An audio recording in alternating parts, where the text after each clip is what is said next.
Bobby Gassimi's story begins almost 3 years ago with a phone call. Toughest call that any parents can get. It's about your son. There's been an accident. Come quick. I told my younger brother to hold his hand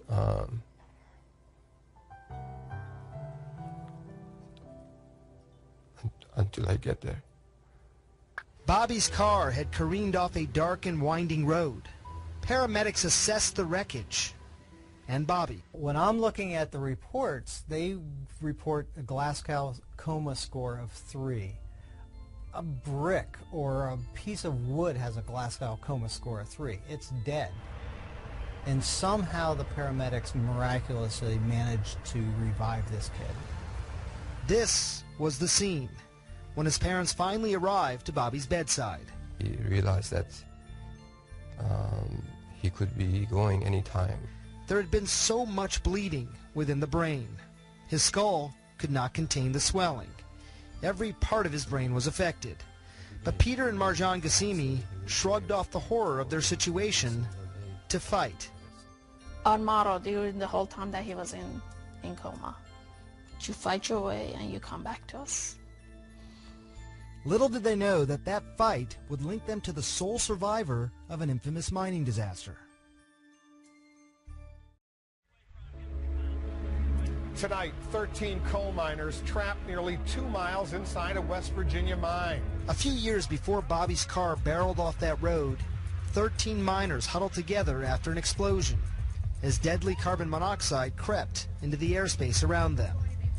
41 hours later, the only confirmed survivor is Randall L. McCloy, Jr. Dr. Julian Bales was Randy McCloy's neurosurgeon. He had had a massive heart attack from carbon monoxide and methane poisoning. He was in liver failure, kidney failure, had a collapsed lung. McCloy's body somehow recovered.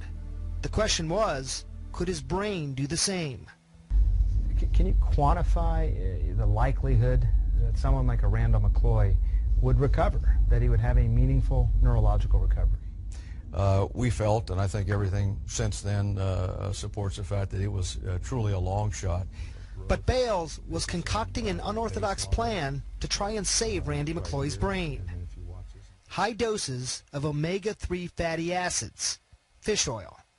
So the concept was then trying to rebuild his brain with what it was made from when he was an embryo in his mother's womb. Rebuild his brain? Yes. So we gave him a very high, unprecedented dose to make sure we saturated and got high levels in the brain.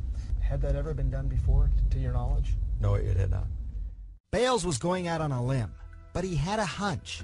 In other studies, omega-3 seemed to restore balance in the brain, helping some patients with depression or suicidal thoughts.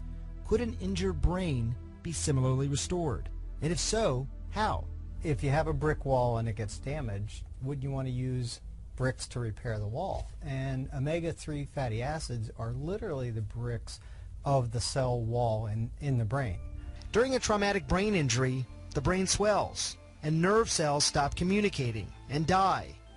Omega-3 fatty acids, the theory goes, can rebuild damaged nerve cells, reduce inflammation, keep those brain cells from dying.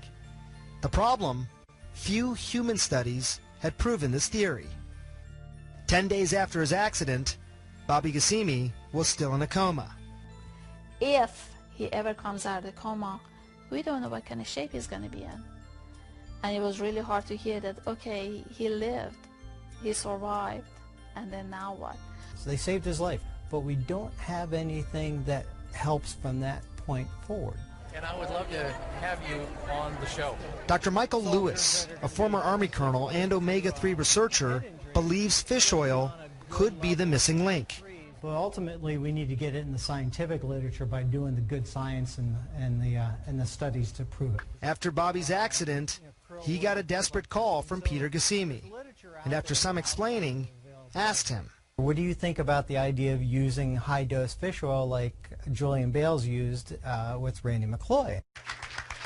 The carbon monoxide level was really high, and I have no explanation of how I escaped it. But McCloy, whose remarkable recovery is well known, was just one case. and it remains unclear whether omega-3 was truly the key. The next hurdle for Ghassemi? Convincing Bobby's doctors. It was a fight. They didn't believe, and they said, fine, the West Virginia miner was one case. I need 1,000 cases to be proven for me before I can give this to your son. He literally had to lay down in the middle of the floor and throw a tantrum until they started to put it down his child's feeding tube. The tantrum worked, and 2 weeks after starting his fish oil regimen, Bobby Ghassemi, case study number 2, began to emerge from his coma. About 2 months after that, he attended his high school graduation. They all stood up and were screaming and cheering my name. I took my graduation cap off and waved it around. The common denominators for Ghassemi and McCloy. I absolutely believe that it made a huge difference in Bobby's recovery. And this is pure speculation. He never would have come out of a coma if it hadn't been for the use of omega-3s to allow that natural healing process to occur. Bales and Lewis became paid consultants to fish oil companies after treating McCloy and Ghassemi.